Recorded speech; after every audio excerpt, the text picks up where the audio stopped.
Hello friends, দেখো চলে এলাম একটা ভিডিও নিয়ে আপনাদের সামনে, সুন্দর একটা ভিডিও নিয়ে। তো দেখো আমাদের এখানটা খুব মেঘ হয়েছে, আজকে আমাদের এখানটায় ঝড় আসবে, ঝড় বলতে বৃষ্টি আসবে।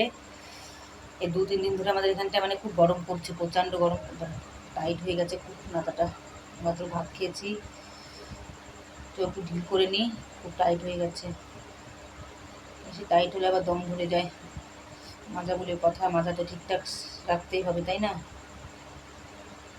তো সকলে একটু বেশি বেশি করে সাপোর্ট করবো আমার ভিডিওগুলোতে, বেশি বেশি করে লাইক কমেন্ট দিবা। তো আজকে আমাকে কেমন লাগছে অবশ্যই জানাবে কমেন্ট করে। দেখো এখন চলে যাব ঘরের ভেতরে, ভাত খেতে এসেছিলাম।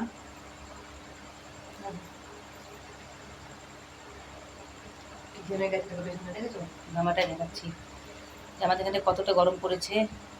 কতটা গরম পড়লে একটা মানুষ ঘেমে যায়। তো এখন বৃষ্টি আসবে, আজকে এখন বৃষ্টি আসার কথা আমাদের এখানটায়, তো খুবই গরম লাগছে আমার।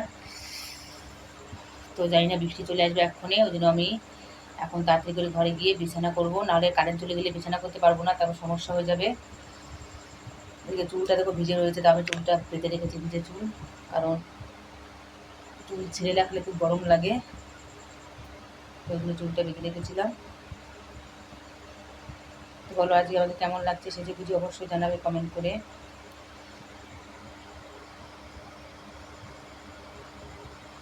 একটা সেলফি তুলে নিলাম দেখো।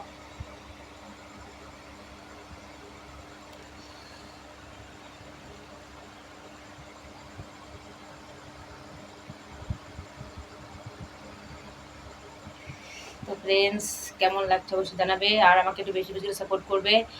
আর যত পারবে আমার ভিডিওটা একটু বেশি বেশি করে শেয়ার করবে, সকলে মিলে সাপোর্ট করলে বলো কোথার থেকে কোথায় চলে যায় আমি। তো সকলকে সাপোর্ট কিন্তু অবশ্যই করতে হবে। আর আমি এই যে একটু কি স্নান করলাম আজকে, মানে স্নান করতে করতে 7:30 বেজে গেছে। তো আপনারা ভাবছেন 7:30 সময় কেন স্নান করলাম। তো আমাদের এখানে কারেন্ট ছিল না, খুবই গরম পড়ছিল, তো স্নান করে ঘেমে যেতাম বারবার। আর আমাদের এখানে 7:30টার সময় সন্ধ্যা হয়, ঠিক আছে, আর 8টার সময় পুরো রাত হয়ে যায়, মানে 8টার সময় সন্ধ্যা হয়, 7টার সময় খুবই দিন থাকে আমাদের এখানটায়। তো দেখো এবার তো ডিমের ঝোল দিয়ে ভাত খেলাম, পেটটা দেখো ভরি ভরি খেলাম, পেটটা খুব মোট হয়ে গেছে আমার। আর ধুন্দুল ভাজা ছিল, ধুন্দুল ভাজা দিয়ে আর ঝিঙে আর ডিমের ঝোল দিয়ে ভাত খেয়েছি। তো এখন চলে যাবো ঘরের ভেতরে পাংখাটা নিয়ে, কারণ ঘরের ভেতরে কুলার চলছে একটা, তো পাংখা না হলেও হবে না, পাংখাও দরকার। তো পাংখা কুলার নিয়ে সুন্দর একটা হাওয়া হবে, তারপর হাওয়ায় বসে বসে তারপর দেখি আমি ভিডিও করি। লাইভ তো করা হয়ে গেল পেজে, তো দেখি আর কি করা যায়। তো এখন আমি যাই, সকলে একটু বেশি বেশি করে সাপোর্ট করবা ফ্রেন্ড, সকলে বেশি বেশি সাপোর্ট করবা। আর সকলে ভালো থাকবেন, সুস্থ থাকবেন। আর এই ভিডিওটা আপনারা অনেক অনেক শেয়ার করবেন, আমাকে যারা চ্যানেলটা দেখবে চ্যানেলটা সাবস্ক্রাইব করবে, ফলো করবে। টাটা।